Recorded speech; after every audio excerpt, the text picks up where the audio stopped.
All right, I'd like to welcome everyone inside Chateau Lanes here in Winnipeg, Manitoba for the 39th annual Manitoba Open here in Winnipeg. I'm Darren Sini with NDBowling.com, joined once again by Canadian national team coach Mike Borowski. And Mike, welcome back to NDBowltv. Thank you. Nice to be back. And although we didn't have a big field this weekend, we really got some big scores here. Yeah, so take us through the qualifying yesterday. You got the standings for that? Yes, I do.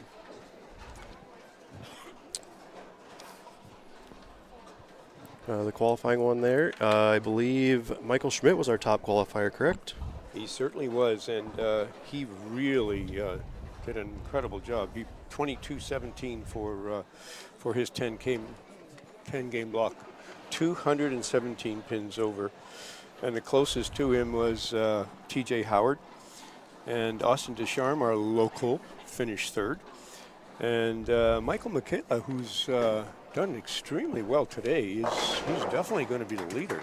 Yeah, he's just finishing up our position round as we speak. So he's going to, considering how many times he's been at this tournament, this is the best I've seen him bowl. Really? Yep. And both days, remarkable bowling. We were fortunate in the qualifying yesterday to get 1 300. This condition was not exactly as easy as it may have looked. Correct, and it was Kegel's Tower of Pisa, correct? Yes, it was Tower of Pisa, and it played really tough. And today it played even more difficult because there were fewer players to break it down. And as a result, it stayed very, very tight and very little room, not much room for miss to the right. And for those of you who aren't familiar with the Tower of Pisa pattern, it is a 41-foot pattern, about a 3.27 to 1 ratio, and it is an asymmetrical pattern, putting a little more oil on the right side of the lane, which did keep a lot of the righties right longer yesterday, and I think that helped overall with the breakdown. Yeah, and pretty much today, because of the fewer number of players and the less breakdown, they pretty much stayed right for the entire block of qualifying games that they played. And, of course, today was match play, Correct. Which is kind of important because every time you win a match, you get 20 points. If you tie, you get 10, and if you lose, you get 0. So 20 points for a win is pretty good. Cool, and our cut to the top 16 was actually last year's winner, Eric Harvey, and he shot, 39 over for 10 games, so Yep. a 203 average. Yeah, Eric's not new to this tournament, and you know what? He's one of the consistent left-handers that time after time shows that he can play whatever they put out there.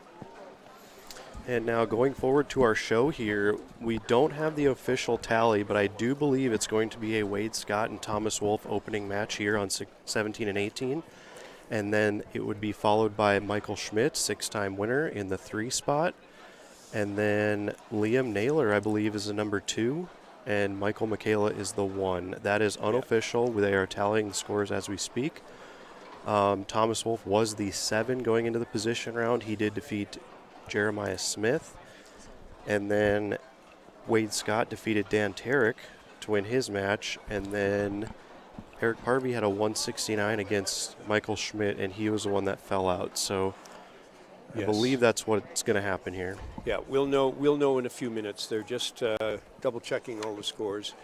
Since this was a position round and it was still in the block, the winner is going to get 20. Yep. So now we're going to come to the step ladder. There are no more bonus points. Correct. Number 5 is going to play 4. Winner's going to play number 3 until we get to the leader. So no bonus points anymore. And it is key to know that the leader must be beaten twice. So Michael Michaela must be beaten twice to lose this tournament. And that was an advantage. And that game that was going on with him and Liam Naylor, a local, I'm not going to say youth bowler because he's been in the adult ranks for a couple of years now, but he's just recently out of the youth bowling area. But bowled very well yesterday and today. And that last match was for first spot. It really was for first spot. So very nice. We will be underway here with our first match shortly, which we do believe is Wade Scott versus Thomas Wolfe. Wade Scott did win this tournament in 2016, so he is also familiar to NDBowltv here at the Manitoba Open. And to note, just for you, Darren, since you're the American and I'm the Canadian today. Correct. We, in the top 16, have 10 Canadians. Very nice. So that is one of the best showings that we've had in that cut line, which is really good because it's always tough to beat the Americans in this tournament. And having fewer Americans come up here has aided that, I think. There's been a lot that have decided not to make the trip this year, but we do encourage everyone, if you're out there watching, to come out next year. There are going to be some changes to this tournament, and we will have tournament director Melody join us, I believe, in between one of the matches here, and to talk about possibly changing some things next year, and we'll see kind of what kind of response that'll bring, and hopefully some more entries. And we'd appreciate all of your feedback on that. There's nothing wrong in you telling us what you think would make you come here. Sure. If it would help you come here, then I think we'd like to hear about it. So let Darren know, and get on ND here and make your comments, and so let us know. If you're in the chat room and you let us know what would make you come up to Manitoba Open, or the NDBowling.com Classic in a month and a half, or the CMA in 2 weeks. Let us know, because I think change must happen in order to get more entries. Yeah. It's a new age of bowling. That's what we have to do. Yeah, we have no choice. And when you consider the world bowling scene, the largest blocks that are ever played are 6-game blocks. And when you're qualifying particularly. So this is the only 10-game block tournament that I know of on the planet right now. So maybe that's part of the change that has to be made. I would like to note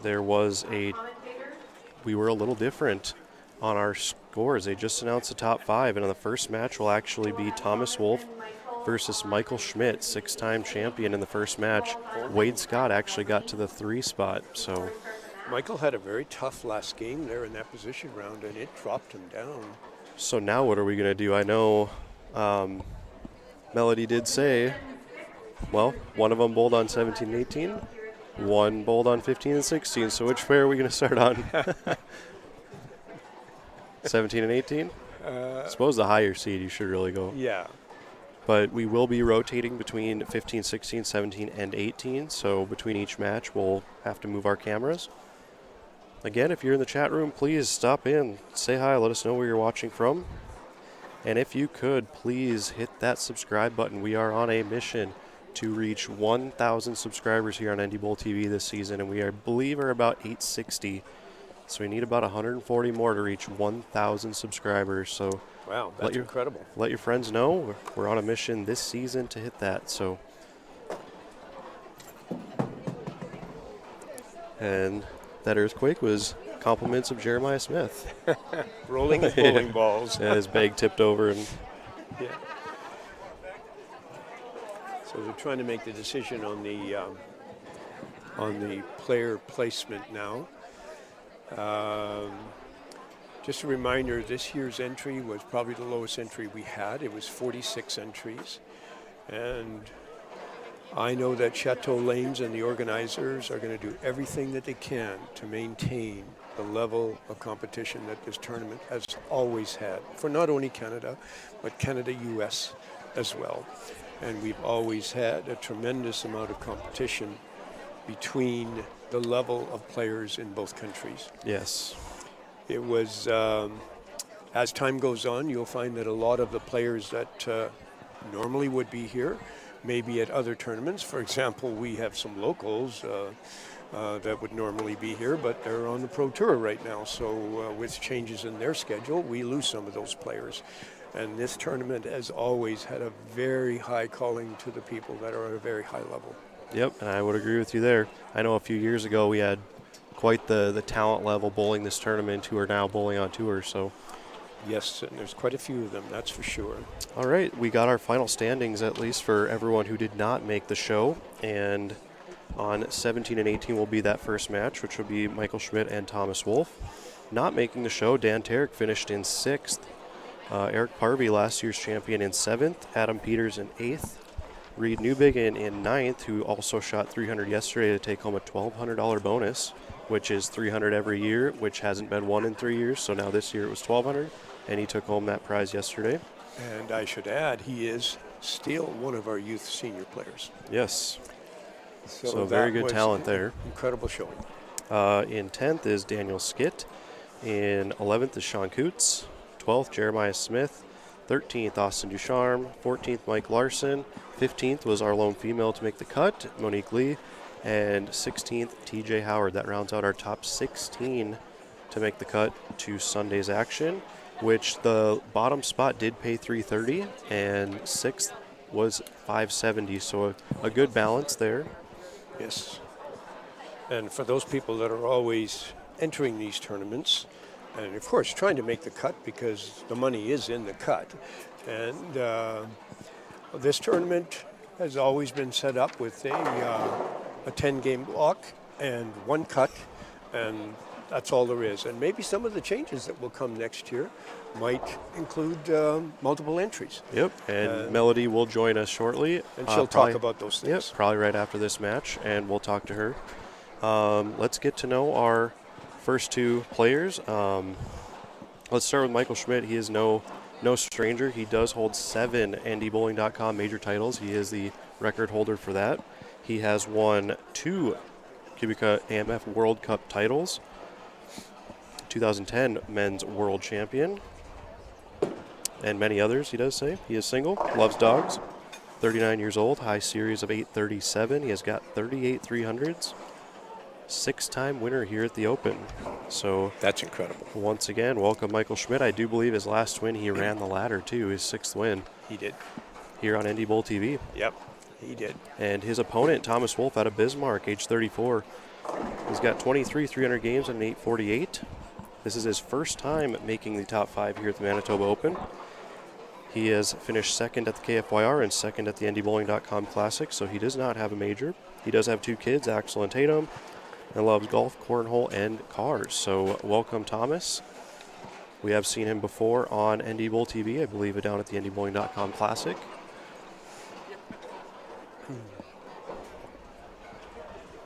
Each player will get 2 shots in each lane, and then we'll be underway with our first match. These are 17 and 18 is one of our tougher pairs in the center, regardless of which condition is on them. 19 and 20 is probably the toughest, but yesterday a 300 was built on it. Yeah, I have to laugh at that because I had yesterday in qualifying, I had a 240 and a 245, and they were on 17, 18, and 19 and 20. There you go. So different condition, and maybe a better fit for someone's game. I believe it's a better fit for the right side, but that's just my own theory. It's interesting, though, the number of games that were played now is 8 with 16 players only, but the lanes look like they are very close to and receptive to a 300. So maybe we might see one on the telecast. Maybe, but we don't want to jinx that. We're pretty good at that. Myself and Ken Fletcher usually do that pretty easily on all of our other shows. Well, there's enough pressure, and these are good players. The ones that have made it are really good players. So if they've got this far and they're trying to keep the competitor's edge, you never know what it can push them on to do.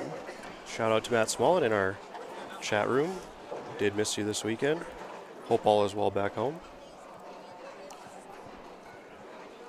Also a top 5 finisher here at the Open, I believe a few years ago.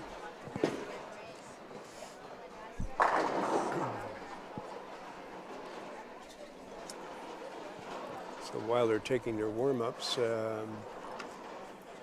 Mike had a not so good last position round game. So on this pair. So I'm thinking he's either looking for something different. He's definitely got a different ball in his hand. Yep. So maybe he can find something that he did not have. I believe that ball is a statement hybrid that he was throwing a lot yesterday. I did cross with him a couple times yesterday, and he was throwing that ball quite a bit.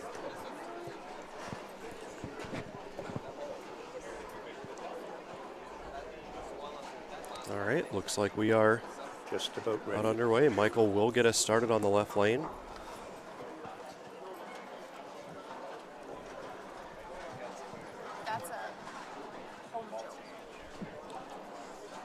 What is that? Just part of what it was written on his sheet. We'll get to that when he's up. Okay. So we're underway here. 6-time Open champion Michael Schmidt versus Thomas Wolfe in our opening match. Looks like we've got a lot of people that have stayed to watch the Yeah, Stepladder. we've got quite the crowd as we do every year. Yep. This has to be one of the best. I know at most of the shows that I do in Minot and Fargo that not many people stick around. They end up starting to drive home and then they watch on their phones and stuff like that. But there's always a good following here in Winnipeg that like to watch live. Yeah, which is nice. We got some locals watching, and we've got a lot of people that came in from out of town are still here watching, so that's good. Yeah, and you'll likely hear some cheers for this guy. He is a local favorite, 6-time winner. Looks like he went back to that ball that he was throwing in the position round, which I believe is a web. Interesting. A web tour. And now the key about the web tours, it's a ball that has such a low differential, so it doesn't flare very much. It makes it a very smooth ball. Yeah, and one other thing that it does do is fill up very fast. So whether he has resanded it, resurfaced it, I don't know, but it does fill really fast. So the one thing I noticed, and he swung that shot there, Darren, and he did not get it back, and that's what was happening in his last match. Fortunate there to get that spare out. Very close. Again, we're underway here at the 39th Manitoba Open here in Chateau Lanes in Winnipeg, Manitoba. Live on NDBowltv. We will be live once again in 2 weeks from Minot at the CMA Memorial Shootout. So join us then, 2 weeks from today.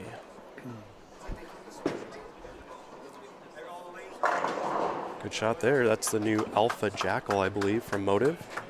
And that ball is dull, and it did come back a lot. And just past the mid lane, it was starting to move. Mike's web was way too long before it started to transition towards the pocket. And I actually threw a web tour late in the block yesterday, and it was really good once it found friction. Yes.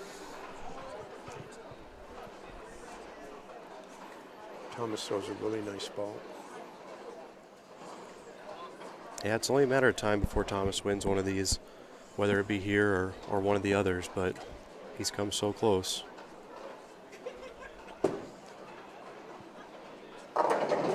Little up the back on that one. It took a little bit of the angle into the pocket away from him, and that's why he got a week 5 on that one and could not get the 7 out. That is the classic Chateau Lanes 7, Swisher 7, where I left my fair share of those yesterday. I saw a lot of them today as well. Yeah, and the pins are very special. I guarantee you, I probably leave more 7 pins in my 10 games I bowl here than I probably leave all year anywhere else. Yeah, I'm with you on that one. So again, if you're just joining us and you're in the chat room, please stop in and say hi. Let us know where you're watching from. Looks like we have a good crowd here already. And once again, please hit that subscribe button. We are on a mission for 1,000 subscribers this season. We're about 140 short. Michael's got to, he's got to find this right lane really fast. 17, 18, notoriously 18 is the tighter lane.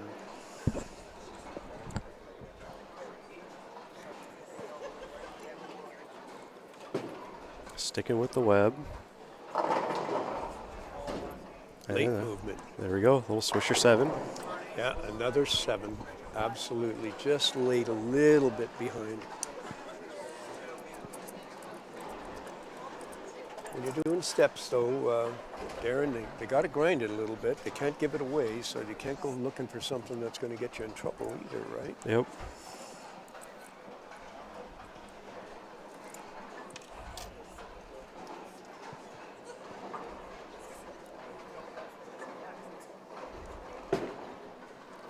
Is that going to hook? Okay. Yeah. That's been one of the risks this week with the asymmetric pattern, putting a little more oil on the right side of the lane. Hooking at cross lane spares has kind of been risky for a lot of players. The lefties, a lot of their stuff kind of hooked up and went by pins, and on the righties, Is it going to hook? Yeah, they weren't sure. So if you're watching out there, I would highly suggest just throwing straight at cross lane spares and taking the risk out of it. Yeah, you're much better going through the middle and right at it. Pick the angle that works for you and go at it.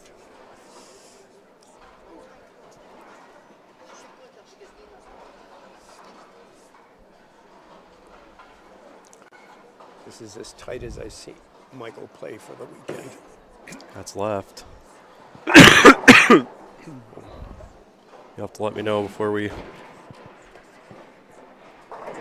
ruin everyone's ears there. Sorry about that. That was my fault.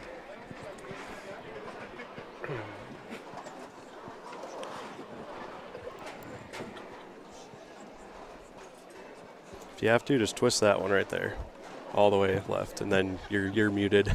Okay.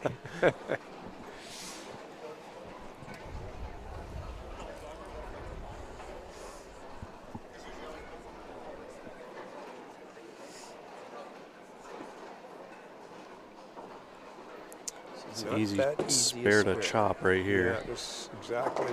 Okay. Well, stay clean. First double will have the advantage here, so. Well, and Thomas has that opportunity right now. Neither one of them have taken a charge on anything, but I think if somebody takes the initiative, it's going to make quite a difference in the match. Michael is definitely struggling to find the pocket.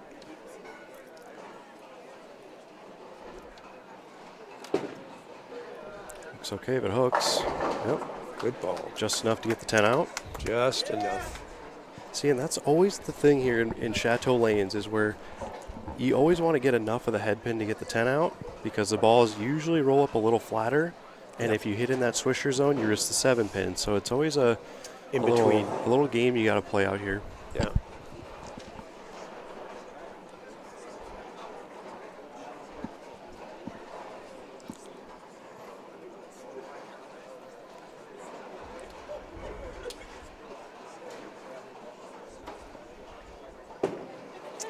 That hook. He's definitely playing. Got the messenger. Definitely playing the left lane more inside. They both are. The right lane's a little tighter, and they're playing it a little more straighter from the outside, but not much. But a couple of boards for sure for Thomas, and he's closer to the third arrow on his execution on the left lane. And usually getting a bird dog to connect is very rare in this house. So seeing that him throw some lumber there and connect with that 10 pin is pretty rare. Big double there for Thomas. Shout out to Joe Scott watching in our chat room. Appreciate you tuning in.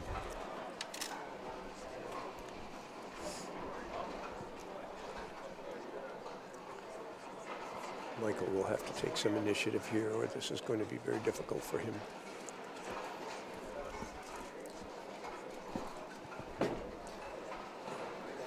Looks like he moved right to get a little more on the head, and Bad break. ball did move a little bit there, but Too much, just too much. do see a lot of those here as well. A lot of 4-9s. The pattern's not all that long, and with the oil on the outside part of this pattern, it makes it a little more difficult to just throw it right. Correct. You can't get away with it. And this is a 41-foot pattern, but it only has 25 mils, so it's not an overly heavy pattern out there either. But you pair in the characteristics of the lane beds themselves, and it kind of almost acts like it's a little heavier volume. Mike Green, welcome to the chat room.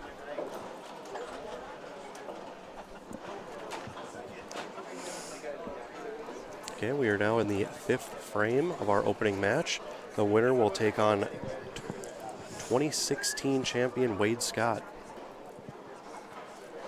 Wade was one of the last 3 winners being left-handed, and he is the only hope for another lefty to win would be Wade Scott, as we have a righty, 2 righties sitting up top. I did catch a lot of flack for not picking a lefty in my bold predictions on NDBowling.com, but I was thinking it'd be a changing of the guard. And it's interesting you should say that, but this tournament, this Manitoba Open, has always had a very high number of left-handers. Not only attend, but also compete Yes, and there was win. a lot of lefties bowling yesterday. Yeah. Ball change for Schmidt. Boy, that's what he should have done. He took that ball. That was his last warm-up shot. Yep, a And statement hybrid. he decided to leave it on the bench and go back to the other one. Now he's got some ball reaction. He can trust it. Yep. Now it'll be key to see what that ball does on 18, though. Yes, you're right. 18 is a little bit different. Because I've noticed that Thomas, he's actually playing a further right on the lane on 18 than he is on 17. Yeah, he's so. at least 2-3 boards right because it's much tighter. There's no question. Well, that's okay. Wasn't bad. You know, Mike, in all of the years of doing NDBowltv shows, you think I would learn to dress warmer.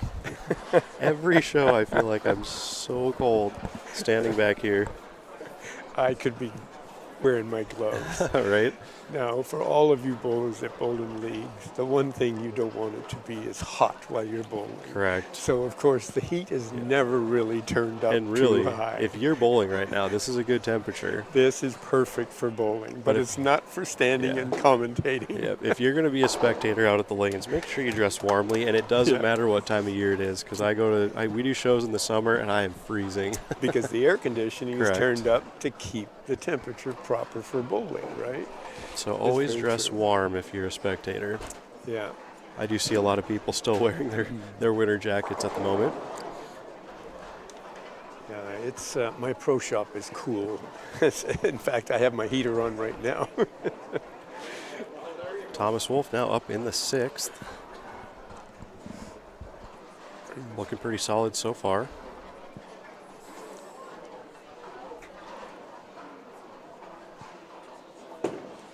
Definitely It's okay. inside. Definitely inside on that one. That's not quite where he wanted to.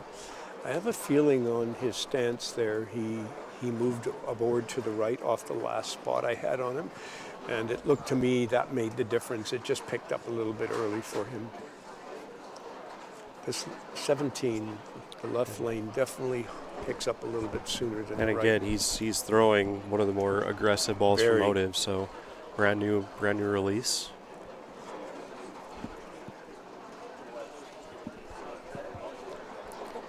Both players Tough now. spare. Maybe. Oh, that was so close. Yeah, I thought he had it. It So looked that's like he nailed it, but it just missed. it's a 4-9 for each player now. Not an easy spare to make, that's for sure, but he certainly made an effort on that one. He knew he had to, especially because Michael's got a strike up.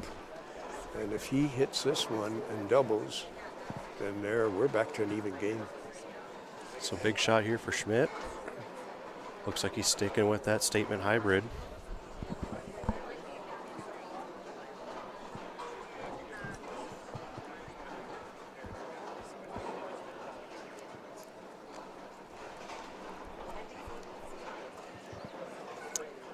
This does take a little bit longer than most players on the approach, but he's very consistent.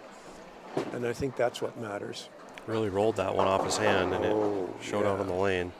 I thought he really got around that one at the bottom. Yeah, it's like, to me, it looked like he squared up on it, not wanting to send it right. That's what it looked like to me. But you're right, he really got around it. Like, I try to notice very small things in each player's release, and there are a lot of shots where he stays a little more up the back and rolls it forward. That one he got around the side, and it really reacted off the up. pattern. Yeah, it really did off the end of the pattern, yeah. Okay, on the spare.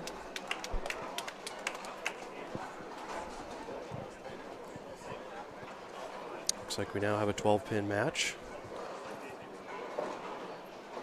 Yeah. Even with Thomas's open, he's got a lead of 12 pins, so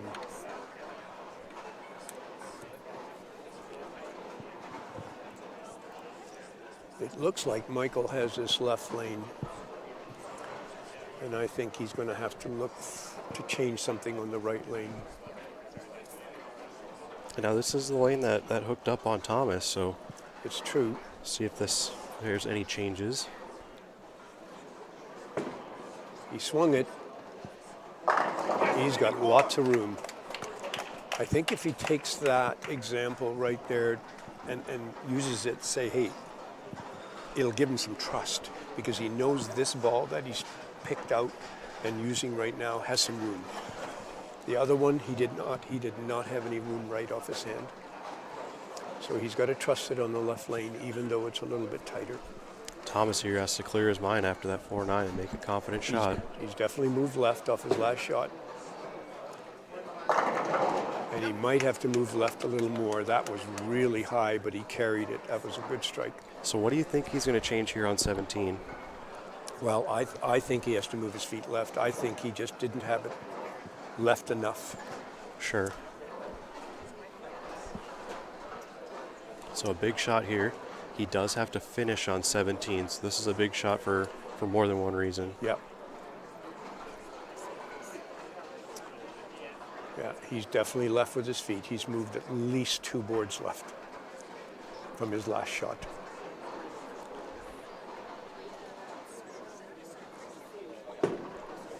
Big difference. Too much. And that's the risk you take here at Chateau Lanes. Yeah. But I feel like if that ball would have got out a little bit further to the dry, that may have picked up, or a little bit left. He got into that zone where all the oil is. He on stayed the in it pattern. too long and never got outside of it until too late. Keep in mind, he made a 2-3 board adjustment on that one as well because of what happened on the previous shot. This is a washout, and it's a really tough shot, but he needs to make this. Otherwise, we've got an even game. Got a chance. Goes around it. So good. He threw a really good shot at that. It just wrapped around the 10. I feel like there's nothing more deflating in a game to where you make a good shot to pick up a washout and you wrap it around. And it seems to happen so often. I did it yesterday a couple times because you leave so many washouts here. Exactly. And when you get a pattern like this, which is unforgiving, so to speak, because you're talking a 3.7 to 1 ratio, right? It's not like your regular house shot, which is probably 8 to 1, right? Sure. So the forgiveness is just not there. So it makes you a little bit tentative too, right? So if Mike were to spare this frame, we pretty much have a tie game. But a strike here will give him a lead. Yeah, he's got to strike up. So if he does, he needs to give this one a little more room than he did. We'll see what he does. He's definitely throwing it a little more right by the looks of it. Wow. it was close. It almost didn't make it, but he got it. It was a swisher, right? Yeah. Hey, the 7 went. Yeah, and the 7 went. That's the pin I'm looking at. Yeah.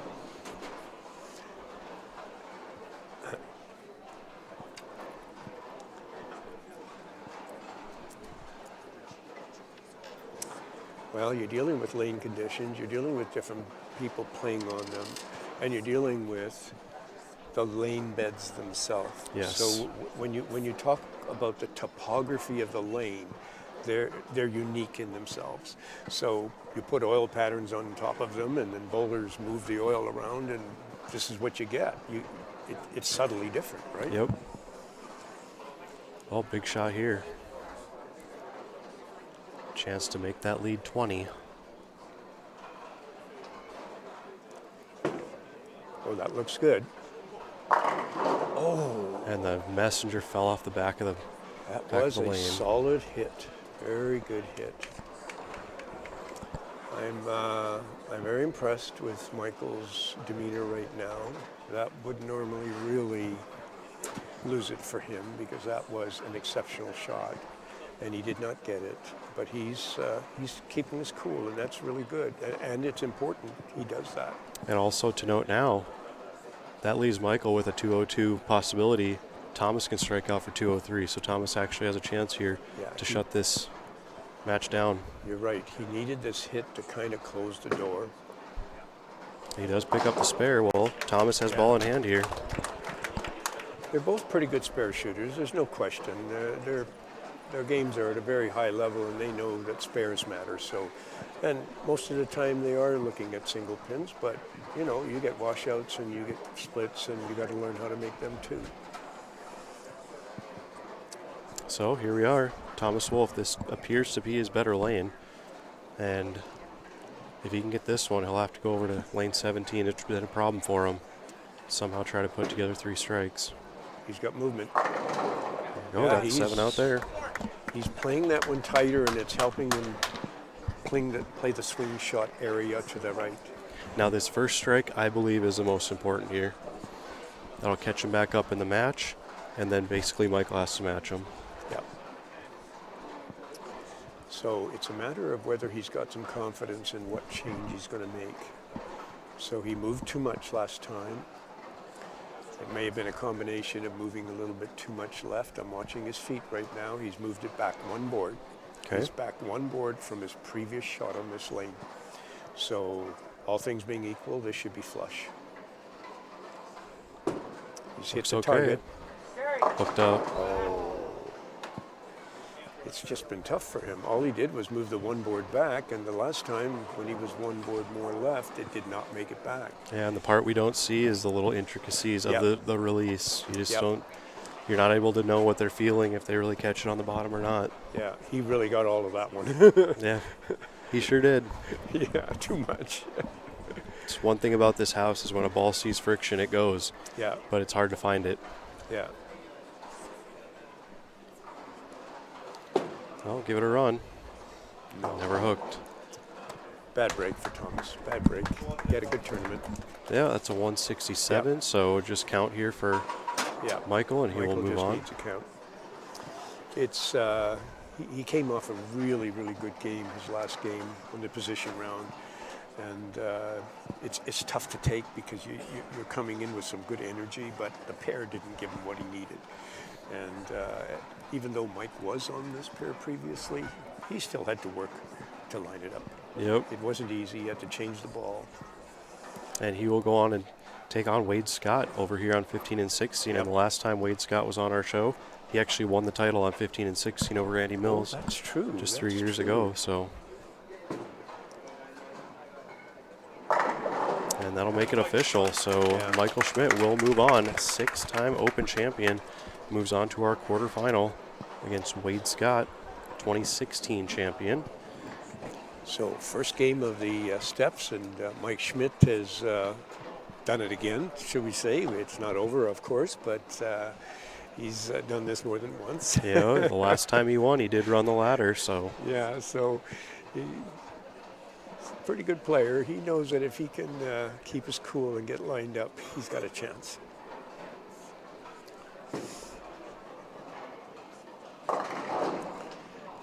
While Michael's finishing up, it's important for us to say thank you to all the bowlers that did come and did participate, and so many of them that are staying behind right now and watching us on TV. Absolutely. Darren. And of course, Chateau Lanes, as always, thank you so much for representing our sport, and all the great sponsors. And all the great sponsors that continually provide us assistance in order to make sure that this tournament runs. Coca-Cola, Chateau Lanes, Instabox, One Insurance, Oakley Alarms, Abby's Garage Doors. Love you guys. Penner International, Davdar Industries. Thank you so much for your support for this tournament and all the support that you also provide all year round in other tournaments as well. We really, really appreciate it. It is one of the things that make it possible for us to, 1, provide a prize money that will attract bowlers, and 2, to continually support and keep the community and the sport together, which is really important. Yeah, so great sponsorship raised by Tournament Director Melody, and we will also like to thank Ebonite. Even regardless of the recent purchase by Brunswick, they are the official bowling ball sponsor of NDBowltv for this season. We will hopefully have some more news as to if the new company with Brunswick will continue the sponsorship or if we will be moving on to another company, but we will hopefully have some news for you by the end of the season. Well, I sure hope they do, because NDBowltv does a tremendous job for the bowling community throughout this Yeah, I do appreciate that. this area. There's no question, Darren, and all your hard work has paid off and continues to show in the coverage that you give for the bowlers. I do appreciate that. And I would like to remind everyone also to stay connected by like our Facebook page, follow us on Twitter, and once again, please subscribe to that YouTube page, as we are on a mission for 1,000 subscribers this year. So please go hit that subscribe button on your YouTube player. We're going to move our cameras quick, and then we will be underway with our quarterfinal match. Michael Schmidt, 6-time Open champion, against 2016 winner Wade Scott. Our lone left-hander in the steps. Yep. A tournament that has been so friendly to the left side. Wade Scott is the last one standing, so and you got to think it's that past champion pedigree that he's got going on here. He knows how to win in this building. He certainly does, and he's proved that year after year. He has that consistency about his making the steps. And quite frankly, the top 3 lefties were all past champions: Wade Scott, Eric Harvey, and Dan Terrick. So yeah, every one of them, yeah. I thought Darren or Dan would make it. He was very close in that last position round, and that's why that position round is so important. I mean, even though you're in pinfall sitting in the position of 6th or 5th spot, I mean, the separation was only a few pins between those players. And really, going into the position round, it was 4, 5, 6 was all lefties. Yep. And Wade Scott was actually the lowest one. So for Wade to be able to jump up to that 3 spot was pretty big for him. He had a good match.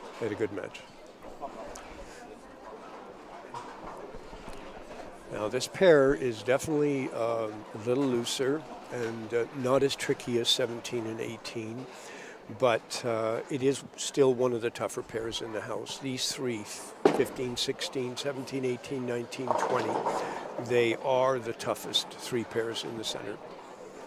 I mean, some people from day to day, week to week, might have other pairs they don't like or love, but notoriously, these 3 pairs are really, really tough. They challenge you.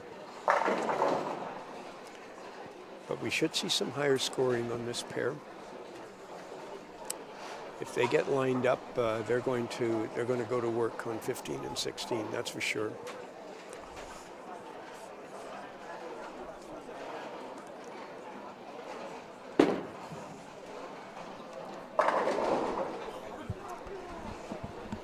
Wade loves that outside line. And Wade's actually our final American left. He's the last one. So I hate to say it, Mike, but I think I'm going to be pulling for Wade here. You might have to, I guess. However, you know, us Canadians feel pretty good. We qualified 10 Canadians in the top 16. And now we got 4 Canadians in the Stepladder. So we did okay. Yeah, very good. They did very well this year. I would like to make a shout out to Wade Scott, who over the last couple of years was actually inducted into the Minot Bowling Hall of Fame. Congratulations. So shout out to Wade. And certainly well deserved, no question about that. Yeah, it looks like we're underway. Mike's going to start this one out on the left lane. So is he keeping that same ball that he threw over here on 17 and 18? Appears so. Hammer statement.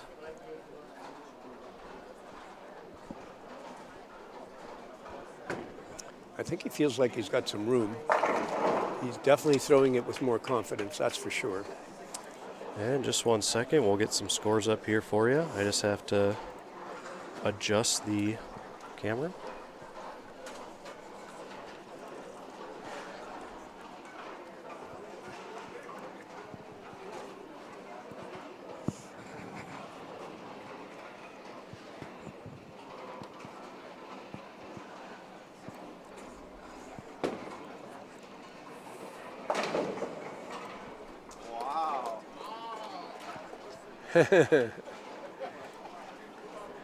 Mike having a little fun. So let's get to know Wade Scott. familiar to many people here on NDBowltv. Just got to find his sheet here.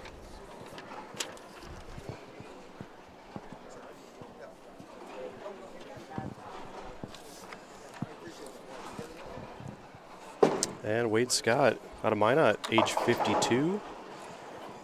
Does have a 300 game, 817 series. I do believe he has a multiple. He does right on here that he has first in 2017. So I've been saying 2016, but he did win in 2017. I suppose the calendar flips over right before we bowl, so that's probably where I'm messed up. Exactly. He did win the Sherman Scratch Singles in 2018 down in Aberdeen, which will be down there bowling that one in February. He won the Ice Shootout in Williston in 2019. Several wins down in Minot. He's married to wife Tammy, his daughter Courtney, and 2 granddaughters, Ella and Mia. So I'm sure they're back home watching Dad, Grandpa. I know Tammy is here in attendance. Always nice to bring support with you.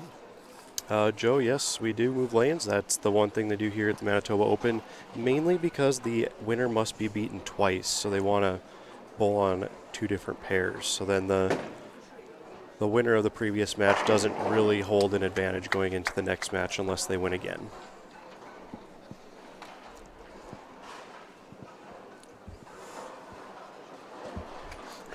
Mike does he did edit his sheet and would like us to know that he has bowled only 4 games in the last month before yesterday, and he is extremely sore and exhausted.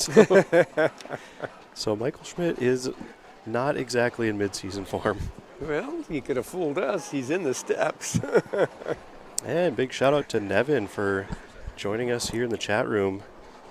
Nevin is also a big supporter of NDBowltv, as he is the tournament director for the Midwest Youth Championships down in Alexandria, and we are there every August. So shout out to you, Nevin, and we do appreciate you.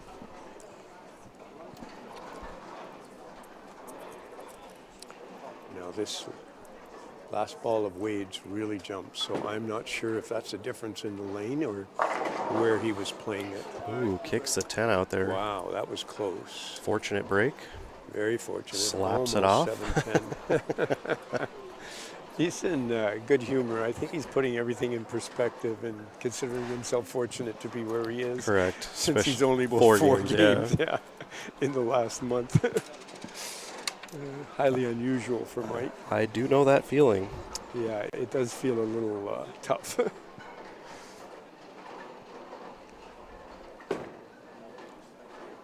That better hurry. I was going to say, is it going to hook?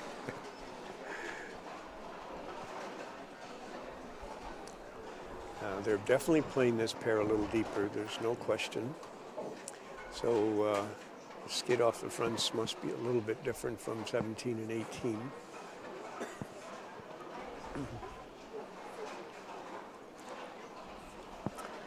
Now I would say for both bowlers, since one's a righty and one's a lefty, they have the advantage of what is there and no interference from either one of them themselves.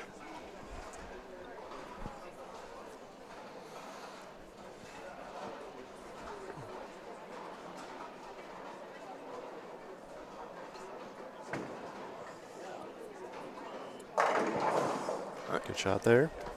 3 great shots, actually, and that's the first carry.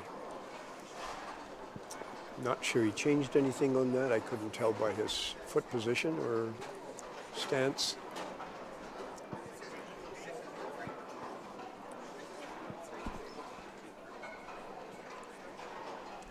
Good shot by Wade. Much better.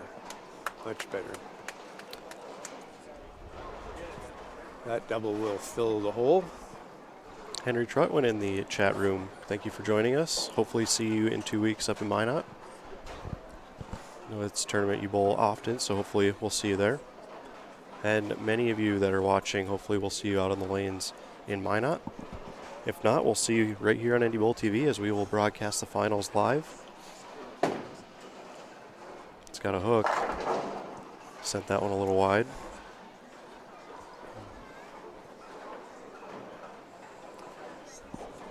It's interesting that it looked to me like he did not want to turn that one. It's like he just thought it might hook too much. It was like a let-go shot. Played the same area of the lane.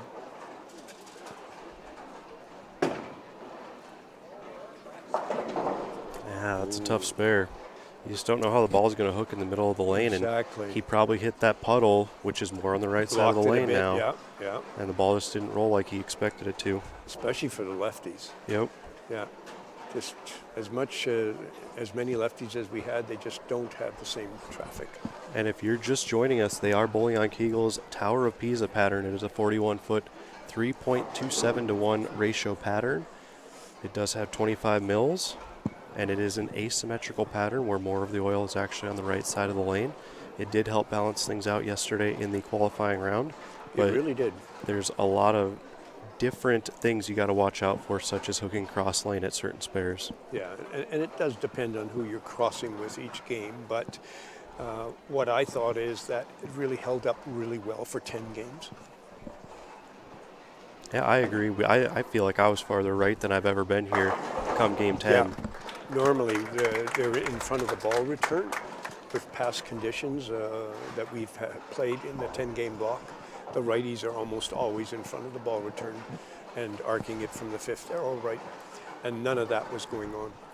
I did see a couple players try between 20 and 22, but that's as far as left as I saw anybody go.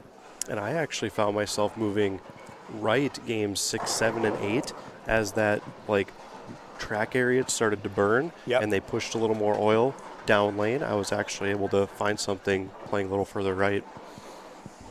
Yeah, and most of the players I observed yesterday did play way more right than I expected. Way more right.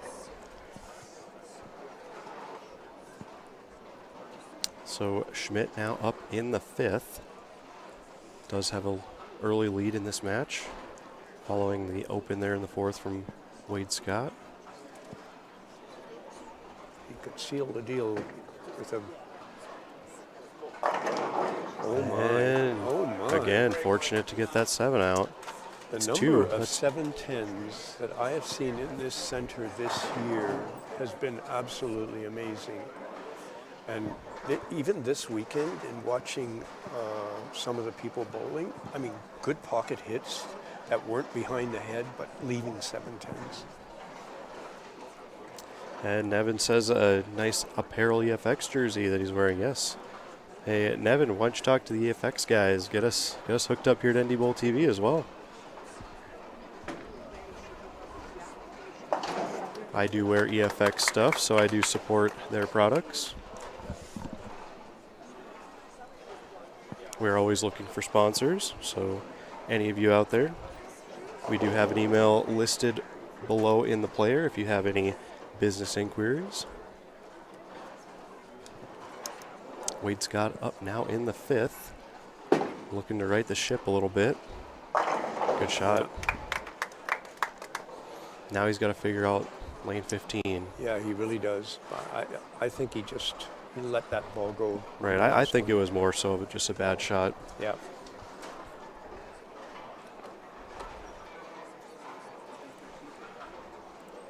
He's a little more left than some of the other lefties I watched yesterday and today, but he's very effective.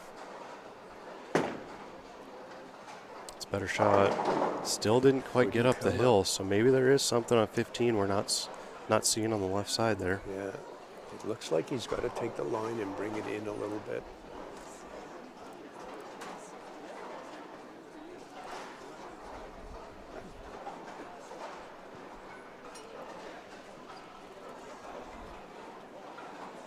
Does not look that different on the right side, but it definitely looks different on the left side for him.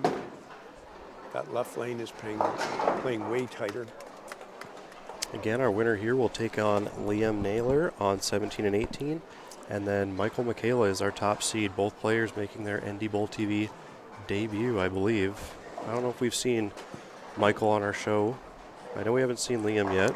No, we haven't, and like I said, he just came up from the youths a couple years ago, and his sister Marissa has been entering this tournament for And a couple I of years. do believe through 7 games she was in the cut. She was. She was. It was so close, and she didn't miss by much. So Schmidt now up in the 6. He has had a couple fortunate breaks, knocking out those 7-10s. One on each lane, it seems like. I was inside. Did not get it out as much as he did on the last one. Yeah, the trick of Chateau Lanes is finding a way to get your ball into a roll through the pocket. It's so hard to do. Yeah. And oddly enough, the length of this pattern is identical to our house pattern, 41 feet. The only difference, of course, is the ratio of oil across. Yep.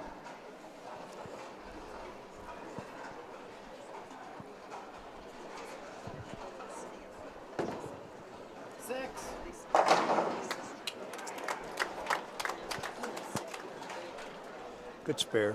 He's pretty deliberate on his spares. He's been here before. He knows he's got to make them. Anything can change.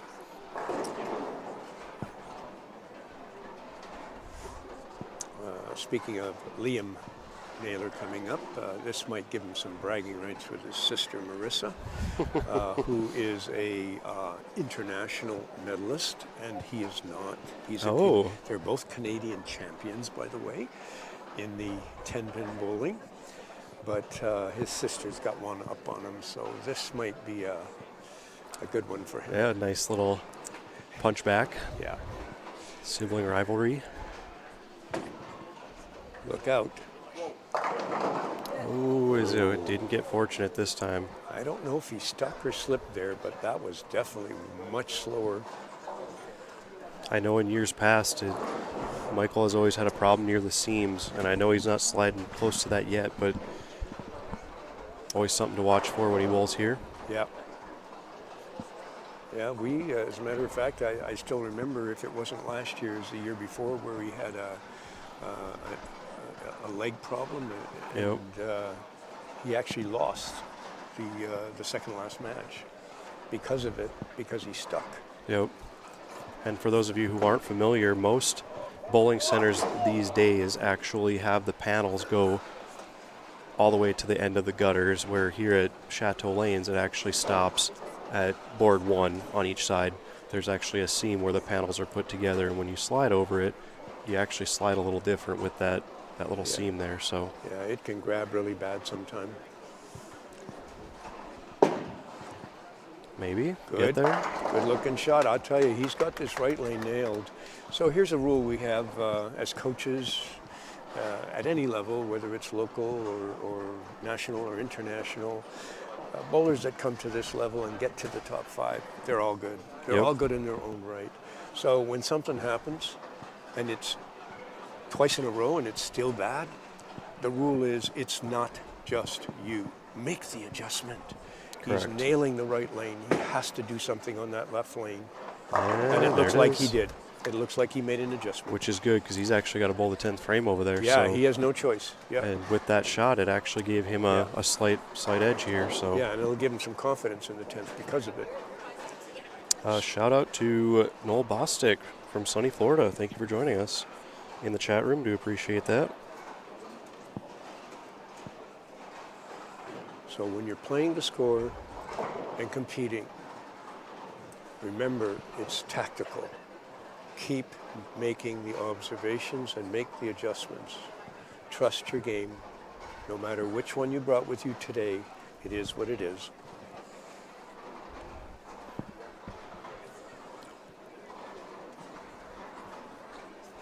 Last time on this pair, he did leave a bucket combination. He's got a hook. There it is. He gave it room. He gave it room. He tugged the last one in. And that one there, he trusted it. And from my experience, normally when I tug a shot a little bit in, I tend to get a little fast with it as well, resulting in bucket combinations. Yeah, you're absolutely right. You get the hold because of the extra oil. And usually when we tug it like that, we tend to want to make it go straighter, so we get under it a little bit more too, so we didn't even help it. Yep.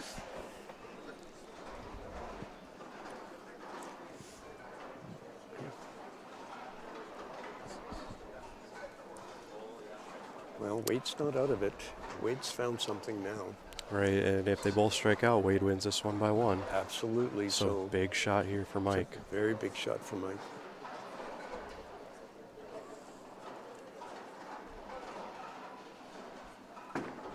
Rolled it nice. He trusted it. Didn't quite hook up. He feels like he, from his actions with his hand there, he feels like he just missed it a bit. I tend to do that a lot, and I call it a shove. I shoved it down the lane. I do that quite a bit. Yeah. And that's why I'm standing here and not bowling. And you're not bowling. Correct. You've got to make it one year. Yeah, one year. I have a very hard time bowling in this bowling center. It is a tough grind. There is no question about it. And the 10 games doesn't make it any easier, that is for sure. To put it into perspective, a guy like Michael Schmidt having a hard time hooking the ball, now imagine me. I have half the revs he does, so. You can just about imagine me bowling out here, struggling to get the ball to wrinkle. I don't know, our house pattern would help you out a little bit. Oh, I'm sure. Uh-oh, he tugged that really big time. Oh, he got away with it. Oh my, he's so thankful for that one. He Fortunate really break stole that for one. Wade Scott. Oh, he did not let that one go at all. He wanted to be sure. Yeah, and that was his good lane too, so now he's got to go over to the tough lane and not so confident with his release. Yeah. Well, especially on the left side, because the tug, the oil to the right of them is definitely more. Yep. And with Michael now only with a 202 left, Wade can put this one away. He can. Is that going to hook? Just enough. Yeah. Way to take advantage of that break. Yeah, he fixed it up.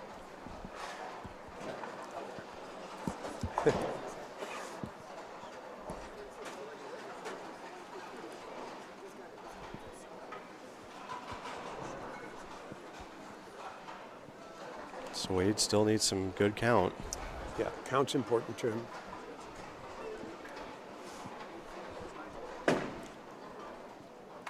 And that'll do it. Oh my. That'll do it. Wade Scott will move on. Flush 8-pin and a pin clearance.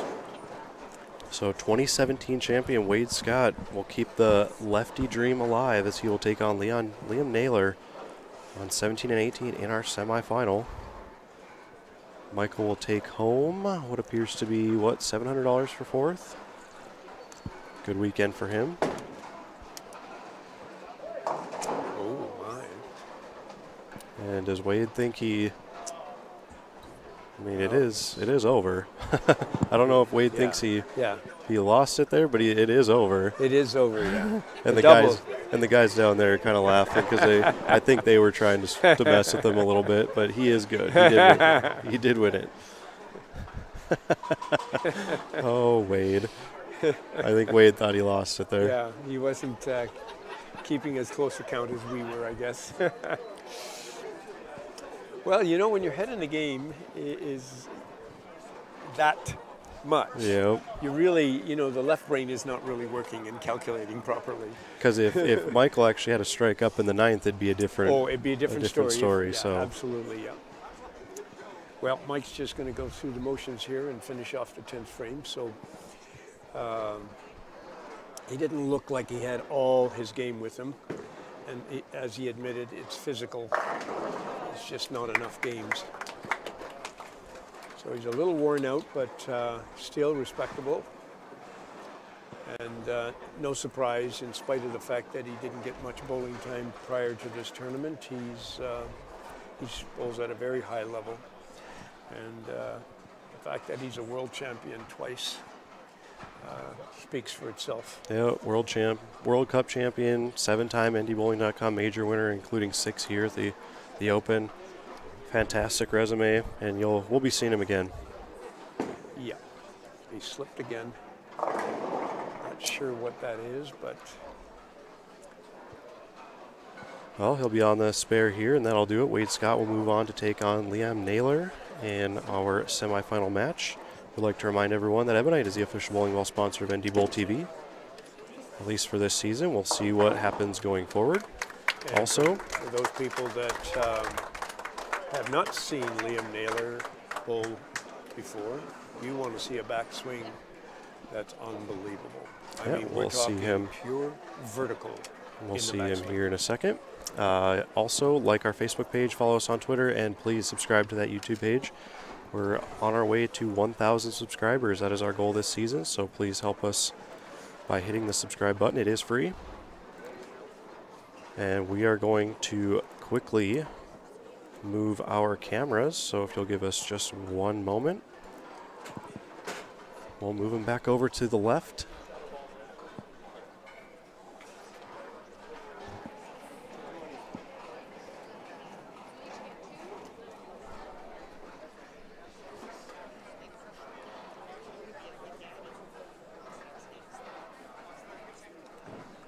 A little more. Yep. Perfect.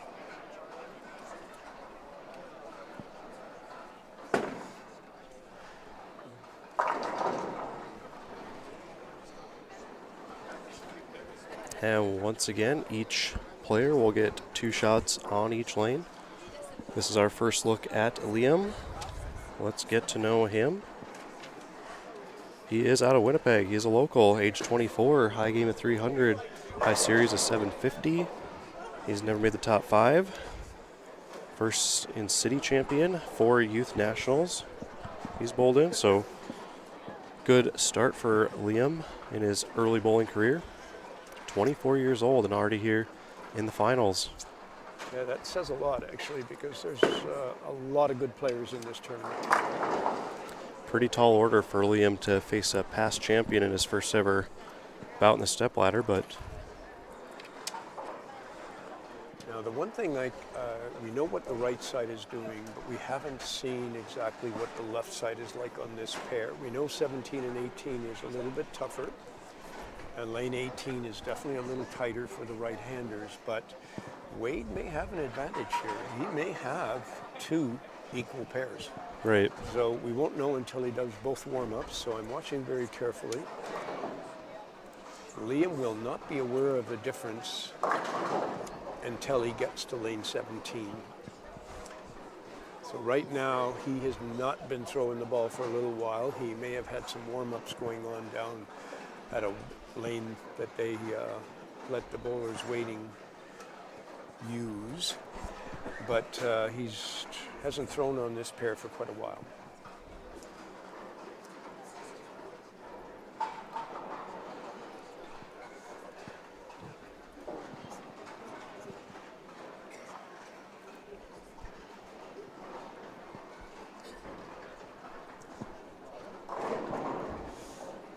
He's definitely playing a little wider than he has on the pair that he left in his position round. I think he's got something now.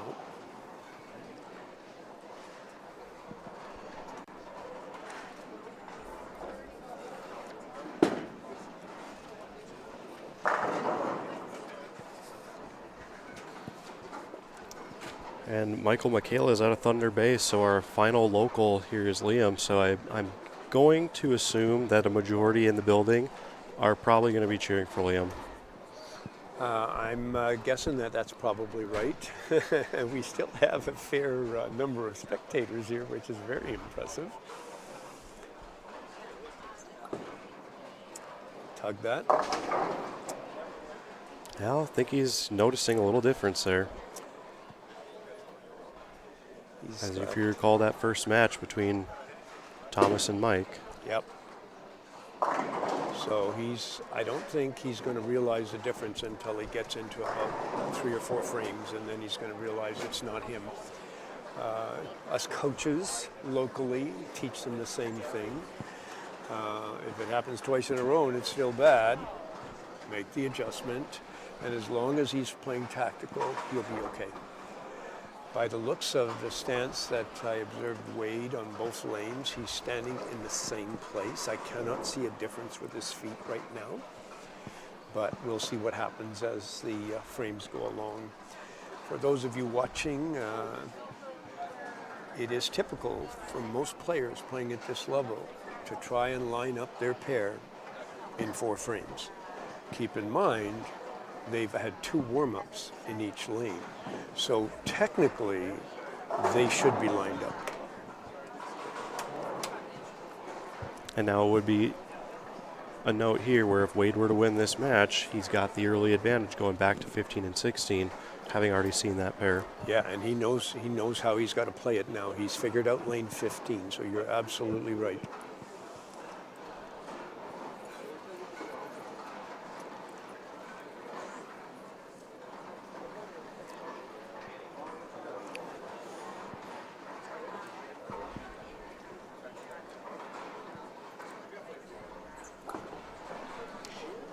Good shot there. Yeah. High rev rate, really high rev rate, and he matches it with ball speed. I wish I had his ball speed. Right. I can match his rev rate, but I cannot match his ball speed. I feel like I can match the speed. I can't match the rev rate, though. I'm the other way around. I wish I had some more heat. So he's definitely playing this pair wider than he did on 15 and 16. So he's playing it closer to 10 board, and on the other pair he played it closer to 5. Yep. So he's definitely playing it different.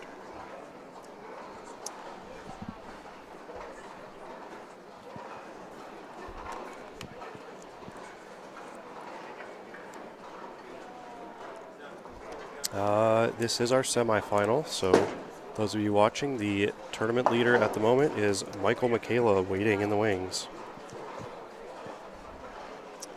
That's the first time for Michael to be in the steps and to be the leader. That is quite impressive.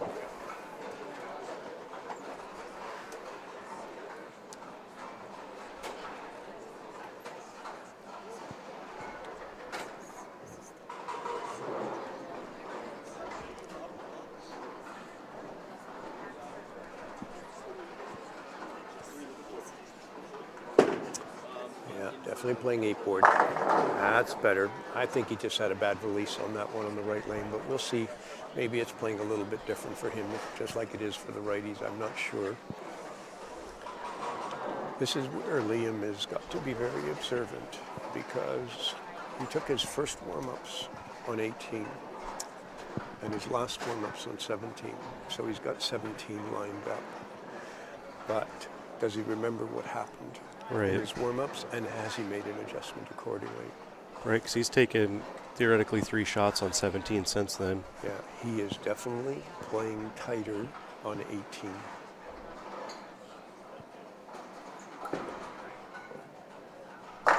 Yep. So he's noticed the difference, and he definitely has a stance difference. So,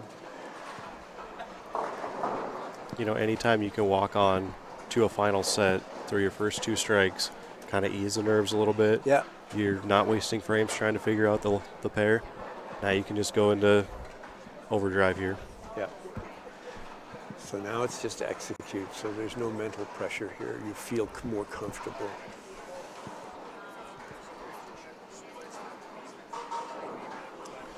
So he's playing the left lane 4 boards wider. 4 boards wider. Uh-oh, bad release.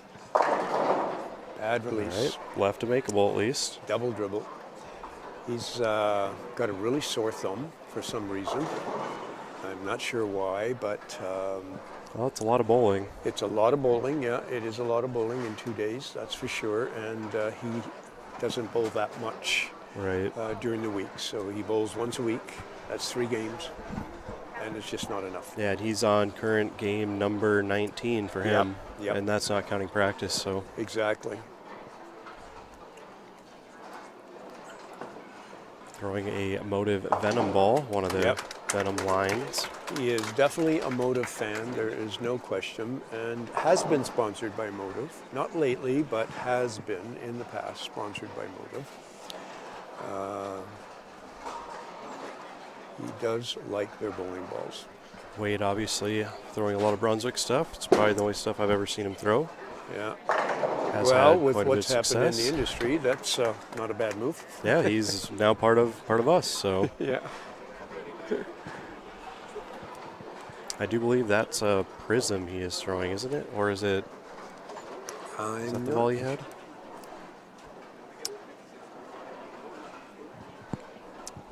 Can't quite see the emblem. Yeah, we'll probably be able to see it after the ball comes back after the shot. Yeah. Little wide. Oh, got it though. He got enough of it. It was a quarter hit, but he got enough of it. Yeah. And for you folks that are out there watching this competition and hear myself and Darren talk about ebonite, it's important you know that ebonite is no longer. Brunswick has purchased all of ebonite. Yep, they still have the individual brands, but it is all under the Brunswick umbrella now. So Exactly. So Brunswick will be manufacturing ebonite balls. Just so you know. yeah, ebonite, track, hammer, and Columbia. Yes. Shot there. He's definitely lined up. There's no question. It's definitely a higher scoring match than our first couple. Yep.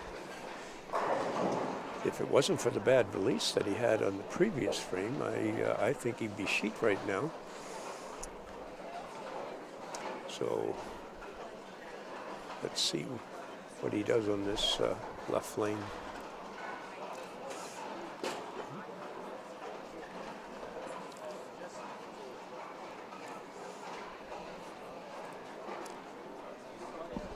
Again, if you're just joining us, please hop in the chat room. Let us know you're here. Let us know where you're tuning in from.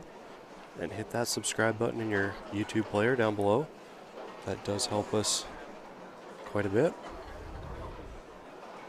Naylor now up in the 5th.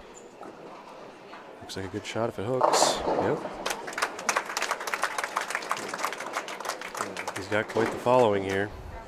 Yeah, he's a good 4 boards wider on this lane, but he throws a lot of balls, so that left lane definitely hooks more. There's no question. So does Liam bowl league here at Chateau, or does he Yes. bowl in another center in town? Yes, he bowls in 2 centers. He bowls at Club La Vérandre in a scratch league, and he bowls here on Thursday nights in a mixed league. Or a men's league, I'm sorry, a men's league. But yeah, he doesn't always bowl twice a week. That's why I said to you he typically bowls three games a week, so he doesn't always bowl twice a week. The teams that they have in some of the leagues have what they call a 5th person. And so when you're on a 4-person team and you've got a 5th person, you rotate. So every once in a while he'll bowl twice a week. All right, Wade Scott working on a 4-bagger. That's a little bit of a tug. Yep. And he got away with a couple tugs on 18. He did. That was a little bit early turn, and it was like a pre-turn, and he was already on the side of the ball, so you knew it was going right off his hand. And we do have a question in here from Nevin on what's the talk of what they're going to do to get entries back up. We will talk to Melody at some point, and she will illustrate kind of what they're thinking. But if you guys have any ideas on what will get more bowlers, any of you watching up here to bowl the Open, please let us know kind of what's going on in your mind and what you would like to see. Absolutely. Let us know what makes you come here. What will make you come back? And for you, people that have not been here, I really think this is one of the best tournaments of the year, because usually it's 90 to 120 entries, and it is some of the best players in the States and Canada playing. Yep. Much like the CMA in 2 weeks, the tournaments are very similar. Yeah. Well, hopefully the CMA will be a high entry. Last I heard, Jeff said they hit 100 entries on the list anyways as of last week, so that's good. Make your way out to Minot in 2 weeks. Little wide. Got away with it. Yeah. His release is such that he tends to be more up the back. And if he gets a little wide and into the dry area a little early, he's a rollout, which means he doesn't quite get the angle of entry, and that's the danger when he goes a little wide. Most of the time, a player that misses right wants to increase the turn. If you're going to miss right, increase the turn. If you're going to miss inside, get up the back, because you don't want it to cross over. Sure, yep. So his tendency is to miss and stay. Stay. That's a good ball. That's a good turn. Yeah, a little wide. It's one of those where the launch angle seemed like a little further left. Yeah, I agree. He's, by the looks of it, his thumb really hurt on that release.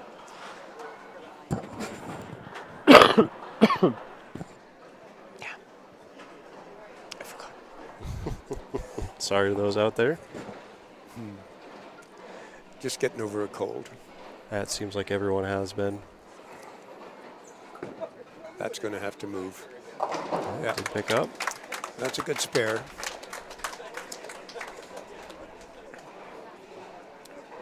Well, he's got two doubles up there, and if Wade's going to have a chance, he's got to start right now.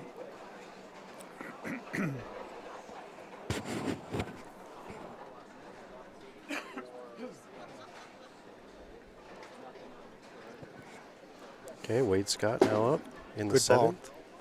That was a real good ball. Locked in on that lane.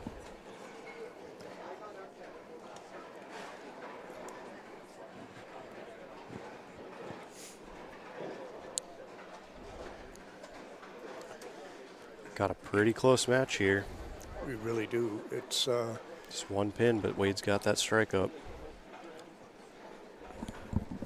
Is there any truth to the lanes hopping from lane panel, age, or seams? There are some seams that are a little worse off here at Chateau, but I personally haven't seen any. There might be I think there might be one down towards the low end of the house, but the rest of the lanes seem like they were pretty good for me.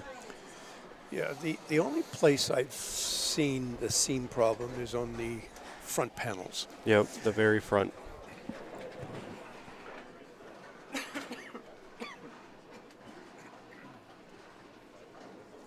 I hope I make it. Yeah. Okay, Wade on the spare. Well, he's not out of it by any means, that's for sure. So if Liam wants to make a move, this is the time he's going to have to do it. Well, maybe following this match, we can get Melody in here and you can take a quick break. And yep, I can do that.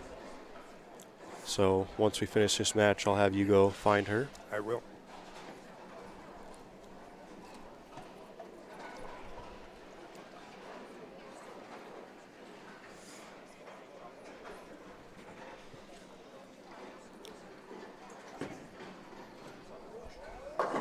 Oh, got away with it. That was very high.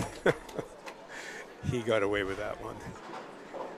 He definitely stole that one. I think it's time to move on that lane, and he's going to have to pay attention because that's where his 10th frame is going to be. So Wade still has 248 left. Liam's got the 257 left, so still really close. Very tight.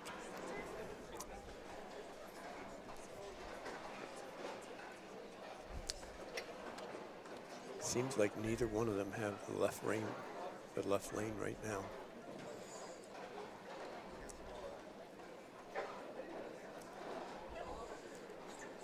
He's moved deeper. Ooh, Messenger went in front of the 9. Wow. That was very fortunate. That was a very strong finish, almost a 4-9. Both players trading spare, strike, spare, so. But it's Wade who has to kind of finish on the lane that he's kind of lost a little bit. Yep, so I agree with you. Maybe that'll come into play. Wade will finish first. First on the spare. Yeah. All right, so Liam does have 237 left on the board. Wade can strike out for 248.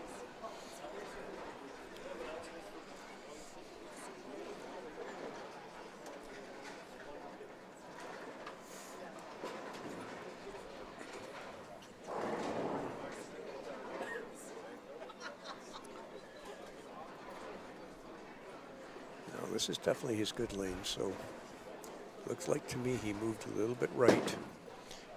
Kind of Looked like he lofted that one just a little bit, too. Yeah, he did. All right, so both players now with the spare up. Gives Liam the chance here. And Liam is going to be coming up. It's actually a tie now. Yeah, it is. It is. So Wade picks this one up. Both players strike out for a tie at 237.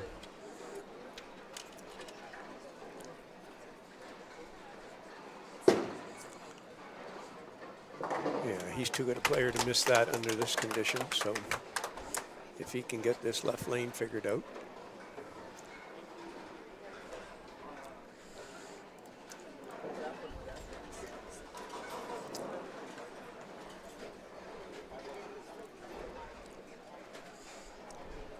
Well, Wade's been here before. He's done it before.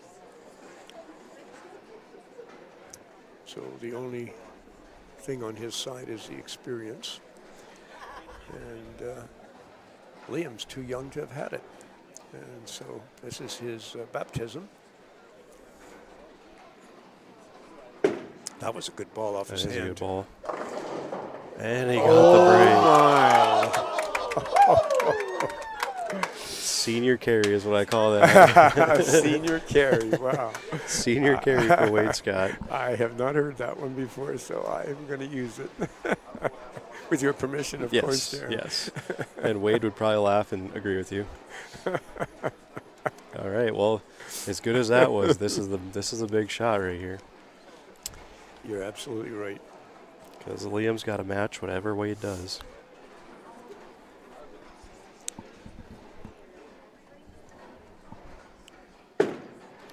Looks okay if it hooks. Same. Never got the Held trip back. that time. Yeah. Yeah, he was very fortunate on the first one to get the trip. So Liam has no choice. He must strike on the first ball. As long as Wade picks this up. Yes. Yes.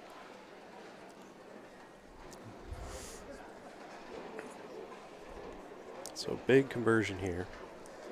And with the sleeper back there, you kind of have to hook at it here. Yeah, he's throwing a hook ball. Okay. Yeah. Big conversion. Yeah. So Liam must strike the first ball, and then he must strike the second to win. Otherwise, just convert the spare for a tie. Yeah. Well, he's on his good lane, except the last one was very, very high. And hopefully he took that into consideration and is going to make a slight adjustment here. Yeah, he hasn't missed on this lane. No.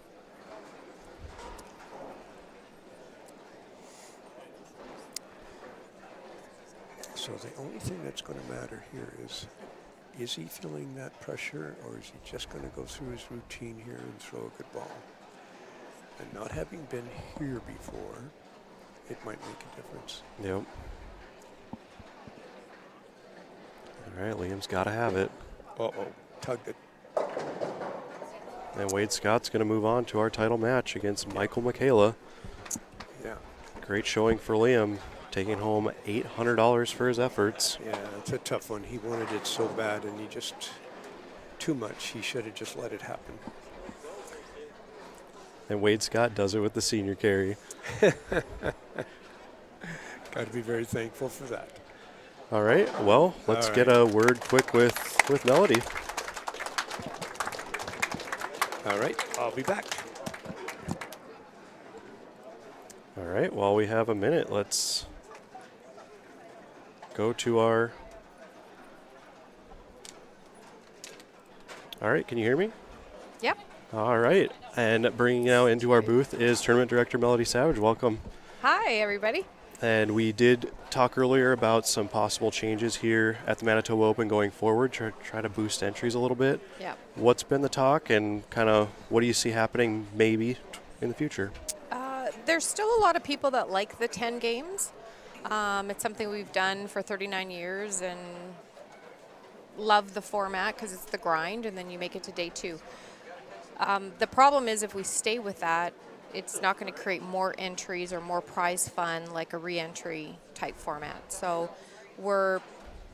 there's a lot of bowlers looking for that 6-game block re-entry. I know there's some in the States or some in Alberta that run really successfully.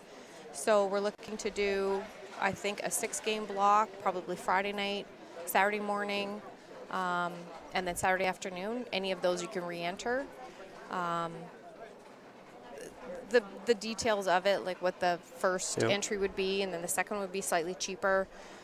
Doing that so we can create more opportunities for people that are traveling up here, maybe coming a long way, can still kind of have another chance, Sure.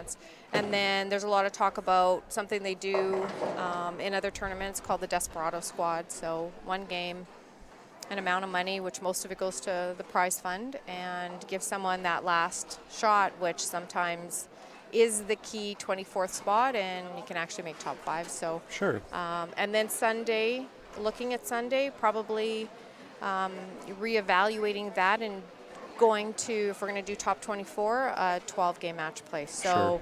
make the Sunday more of the grind and give the players a longer format to make the top 5. Yeah, but I know a lot of players actually have been speaking about that, how they think you should probably be bowling more games on Sunday than on Saturday, and that would kind of get that one through. And we thought about that this year. We actually contemplated changing Saturday from 10 to 8 just because of that comment and feedback. So, but again, when you make changes, you're always worried you please some, but you don't please others. So Yep. we kind of said, let's leave it, see what we got coming up. And then when I realized how low the entries were, we said, no, we need to make changes. Let's figure out what those changes need to be and do it right Sure. in a big way.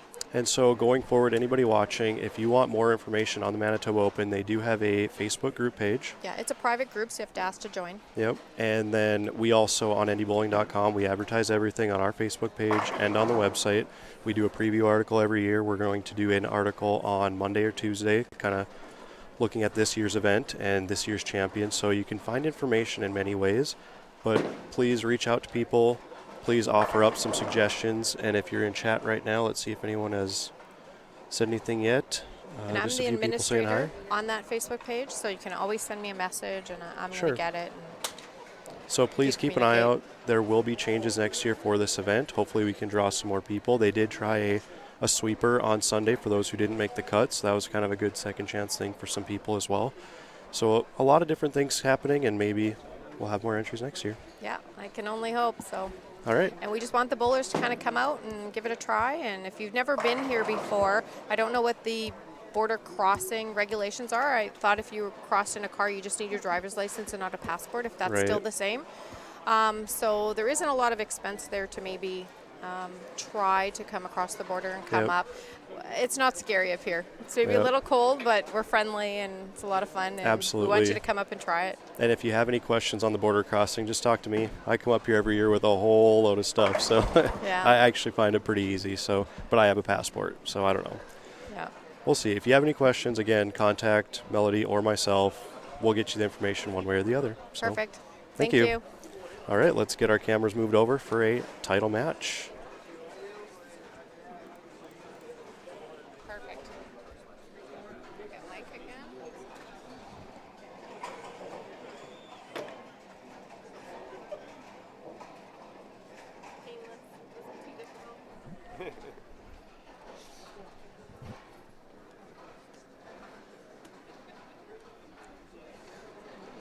And now we are going to be underway for our title match featuring champion from 2017, Wade Scott, against Michael Michaela, one of the, I believe, best physical games in the building. No question about it. He has a great game. And he bowled so well. The only thing that is really tough for the leader sometime is waiting so long. But he's been throwing warm-ups. There's a warm-up lane there for him. So as long as he can just feel comfortable on the pair that he's starting on. And remember, he's got to be beaten twice. So Yep. Definitely an advantage to being the top seed here at the Open is to essentially getting that freebie. Get your feet under you a little bit. yeah. And if you want, you can watch and see what's happening, depending if it's a factor. Some people don't like to watch and prefer to just wait. Yeah, Wade Scott always been a A quick bowler. He's up and ready to go, so we're underway Yeah, in our title match. I see that when he found lane 15 in the last game, he still has it. So he nailed that one. He didn't carry, but it looks like he's got that lane. And that was the tough one for him. Yeah, if you recall back a couple matches ago against Michael Schmidt.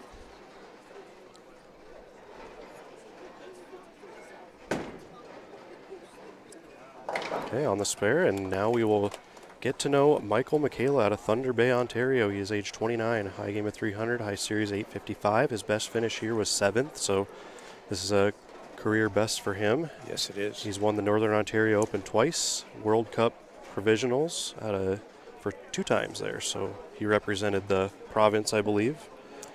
He's been entering this tournament for many, many years.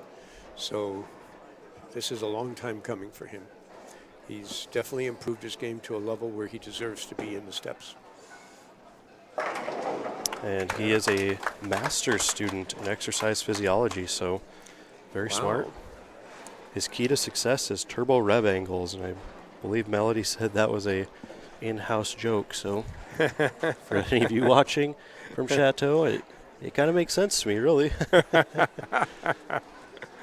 Yeah, it does. It really does. Nevin, the dates on that for 9th and 10th of 21, I would say that's a good chance because Minot usually goes the last weekend in January and this one's 2 weeks before. So I would say that's a safe bet, but not official. And Rory Selk does say you only need an ID and a copy of birth certificate to get across. So for those of you in the States, that's all you need at the moment. Yep.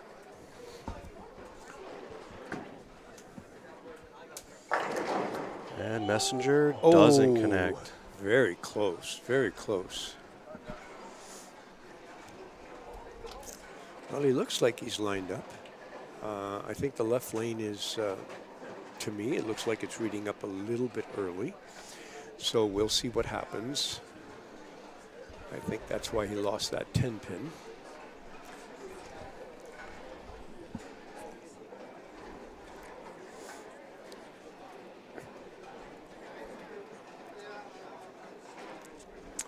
Well, no kiss of death, but he's a pretty good spare shooter. This one's on you if he misses. I know. All right.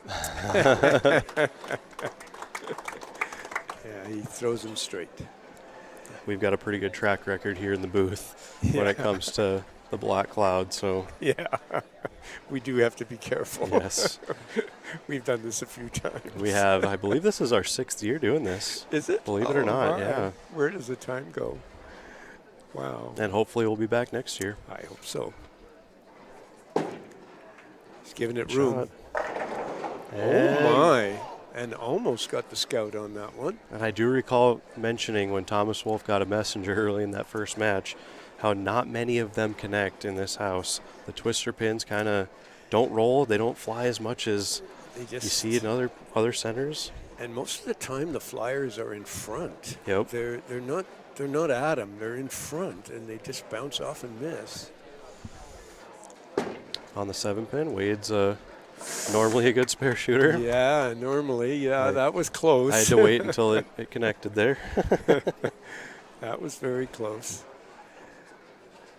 I think they're both feeling their way out on this, and once they get comfortable, they're going to. I got to tell you that Michael looks very, very confident. He really, really does. Yeah, he was bowling very confident all day. Yeah.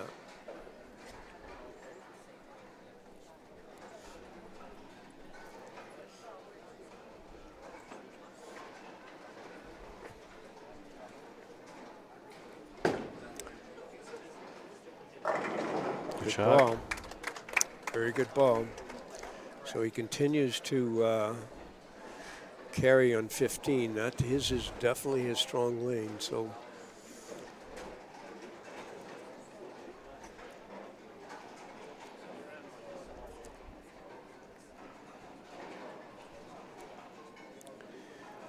now Michael's got this right lane nailed. I think the left lane is going to present the problem.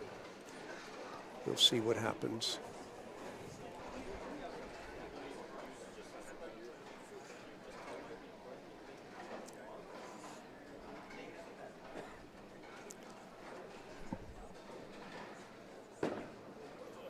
Definitely trusting. He's definitely trusting. The throwaway angle is awesome. He really is trusting the angle. He's not trying to help it. He's just swinging it. So I think the left lane for him is reading up a hair early, and that might just be a half a board. Yeah, we did have a comment in here. It looks like a Marshall Kent, and I was actually thinking the same thing on that last ball. The form is very similar. Good point, yeah.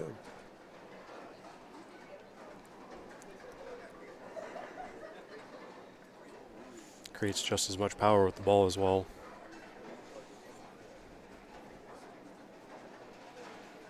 I like his routine. It's not always been like this, but it's so patient. It's not rushed at all.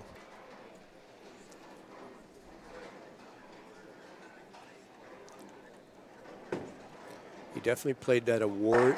One board left on that last shot of his last shot. So that's good. He's got the pair lined up right now.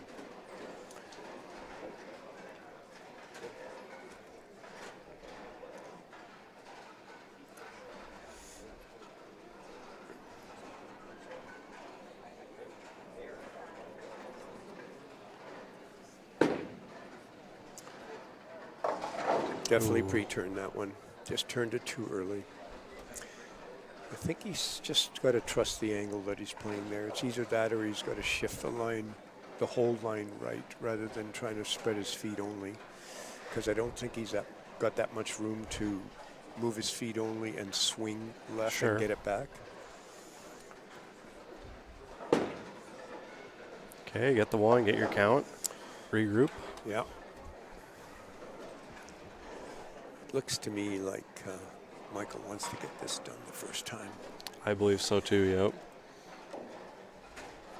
Yeah, let's not use that extra freebie game, let's take care of business right away. Yep.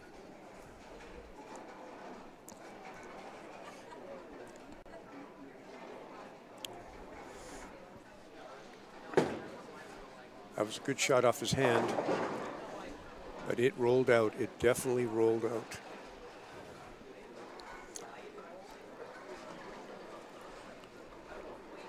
Makes you wonder if the struggles he was having with that left lane on the previous match he bowled over here kind of is getting into his head and he's trying to make the right adjustments. Could be, but his first shot on there was pretty good. I mean, his last two shots were actually very good.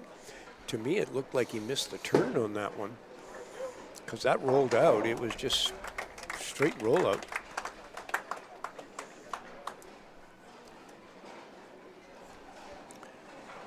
And he hasn't changed the ball. He's using the same ball.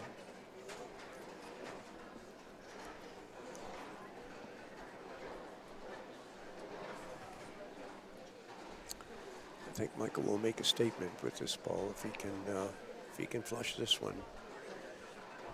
He's on a mission.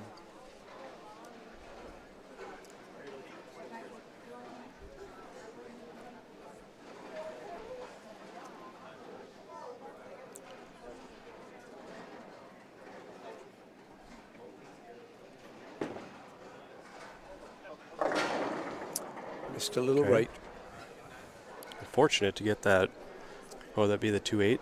Yeah, wow, that's a tough spare. That is when you put those in there. Yeah.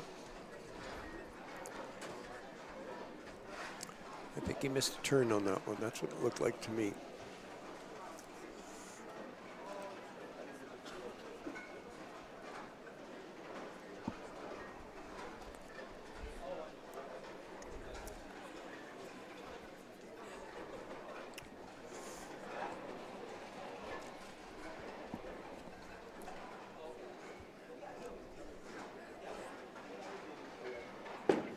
Uh-oh. Uh-oh. Ooh. Well, there's an opening. There is an opening. In that same frame that you and I thought could really put the nail down is instantly an opening for Wade. Wade's now only down 10. That is very interesting. I did not expect that from Michael. I'm not sure if that first ball upset his second one or not, or just felt like there was a little more pressure to make it.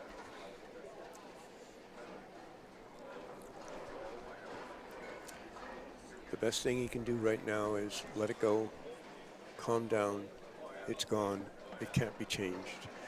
And that any bowler that brings it into the next shot with them is not going to execute purely. So you must leave it.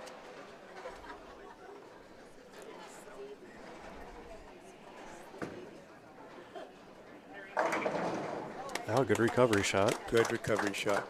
Excellent.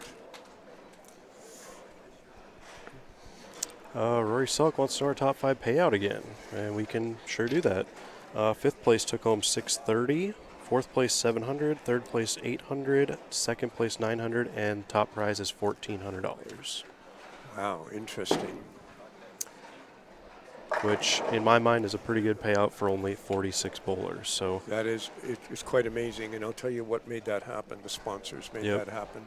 over $4,000 raised in sponsorship money. Absolutely. That's the difference, because when you've got 46 entries, normally only the bowlers can pay for the prize money. Yep. So thank you again to the sponsors. We really appreciate it. Tough break there for Wade, wrapping the 7-pin. Yeah, that was a good ball. He threw a really good ball there. On the spare, and now trails by 11, but Michael does have that strike up in the 6th. Looks like Michael's going for a ball change, or has changed something in his thumb. I think that was his spare ball. I think all he did was change something. Either added a tape or changed a tape. Oh, you got to think Wade's got to find something here and start striking soon. He sure does. He threw that better. It did not make it back again.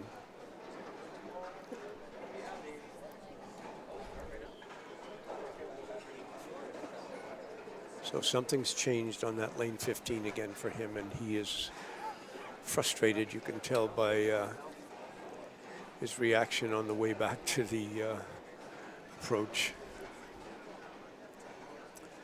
Double wood is always a concern.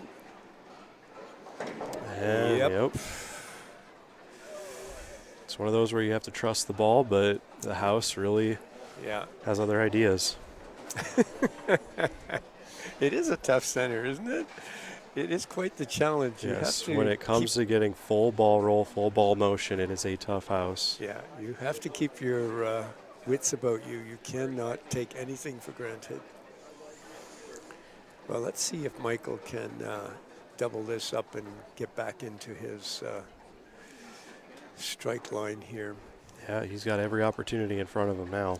Oh, he really does, especially with what happened to Wade just now. With Wade's only got 203 left, so. Yeah.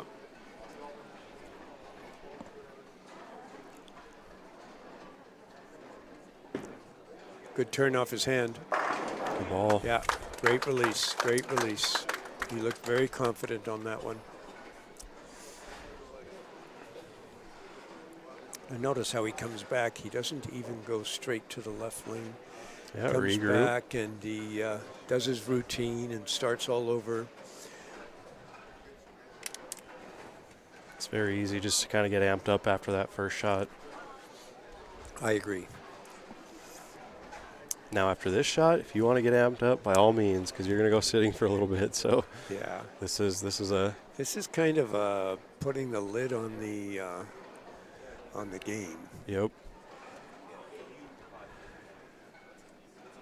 Extend that lead up to 40, which it's kind of hard to come back from when Wade's working on an open. Yep.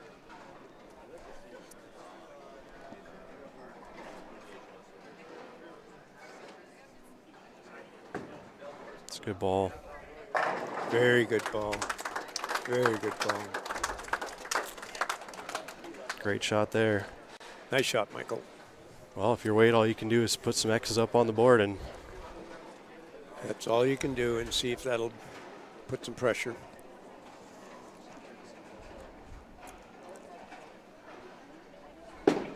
Inside. He got away with it. 7. It's 2 in a row on that lane. Yeah.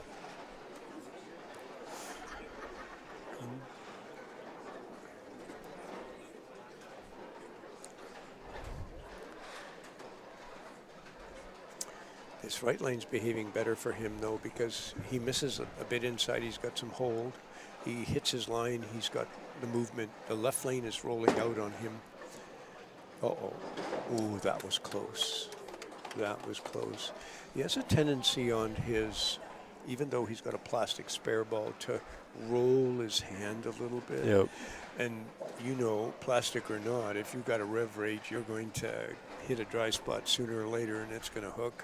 And that's one thing about Wade that I can tell everyone is he's probably got one of the more consistent releases that I've seen. Yeah. And he even keeps it consistent with his spare ball as well. Yeah.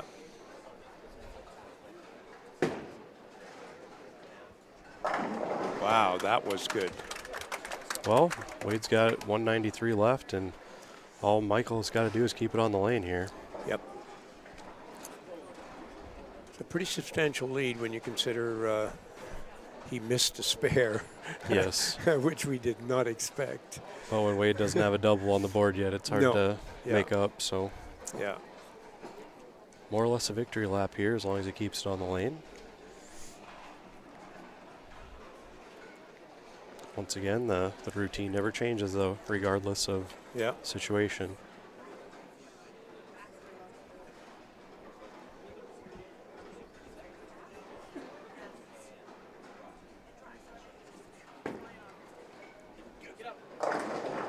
Missed a turn. But I don't think anything to worry about.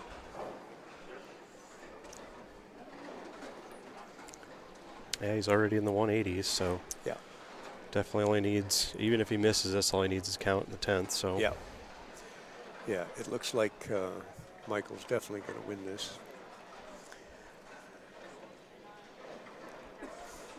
Well, he's had a very good tournament, and he bowled so well yesterday and so well today. He was not about to give up the lead, although it came very close into his position round. But him and Liam were battling there on the top. Yeah, exactly. Spare will all but do it. Yeah. So a 10th frame victory lap, but the routine never changes. Oh, that's good. Very good. It's a need 4. Not sure how the Calcutta went, but I didn't stick around for it yesterday. I didn't either. So, not sure we should talk about it. All right. But somebody did okay. Yes. There are some hopeful individuals watching. Yeah. I know Liam's sister did okay.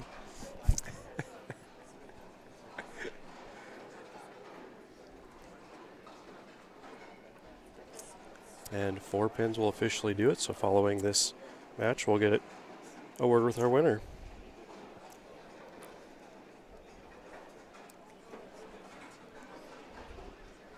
A little wide, but wow, that's enough. That's all he needs. That's all he needs, yeah. So Wade's only got 193 left, so that's a rather good time to do that. Yeah, he's already got 198, so it is official.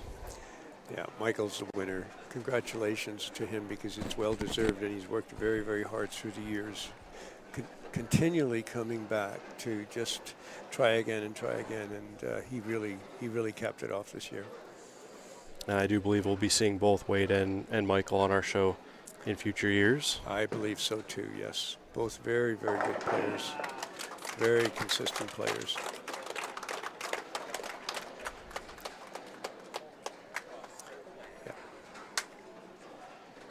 Okay, we'll get a word with Michael here shortly. I do believe they will do the trophy presentation and the money. They usually do that right after. Yeah. But so I'm going to step aside, and nice to be back again, Darren. Look forward to the next show we do. I do thank you for sitting in with me, and we'll do it again. I hope so. Appreciate it. Take care. Yep. Safe drive back for everybody. Thank you.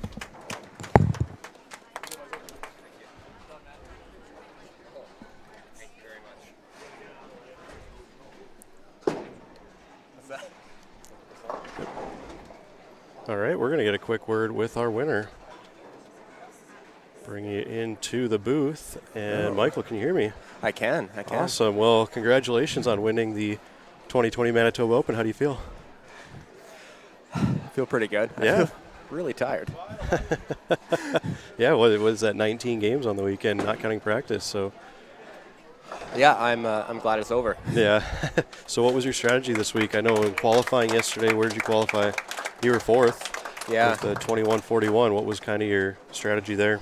Well, I kind of struggled early. I was a little deep too quick, and just kind of learned from that today. Tried to stay a little bit further right, stay behind the high behind the ball a little bit more, and just roll it. And stayed right was the key. Wait for it to open up a little bit, and just ball down. Very nice. And then today during the match play portion, you were very confident throughout the 8-game match play block. And then in our final here, looks like you had some pretty confident shots. What ball were you using? I went down to a Marble Pearl. Was throwing an idle most of the day and was just waiting for them to kind of open up a little bit. And that finally happened towards the end of the day today. And then I just basically stayed in the same part of the lane, just went down from the idle to the Marble Pearl and just kept rolling it. Very nice. Well, it all looked really good, and congratulations once again. Yeah, thank you very much. Awesome. You're winner of the 2020 Manitoba Open, Michael Michaela. Congratulations. And our 2020 Manitoba Open champion for the first time, trophy, $1,400. $1,400. Okay, they pronounce it Michael Makala. So, the more you know. And once again, I do want to thank everyone for watching today. We will go live again in 2 weeks in Minot at the Morris Anderson Memorial Shootout. That'll be 2 weeks from today, around the same time, I do believe. And in that show, I'll be joined by, once again, buddy Ken Fletcher. So please, if you would, hit that subscribe button as we are marching towards 1,000 subscribers. So if you guys could go do that quick, that would be greatly appreciated. Once again, thank you to everyone who joined in on the chat room. We do appreciate you, and everyone who watched today. Again, a big thank you to our sponsors, Ebonite, the official bowling ball sponsor of NDBowltv. Again, you can stay connected on social media, Twitter, Facebook, and on the YouTube player. Again, I am Darren Seeney with NDBowling.com, and you are watching NDBowltv, the High Plains Bowling Network, and we will see you in 2 weeks from Minot.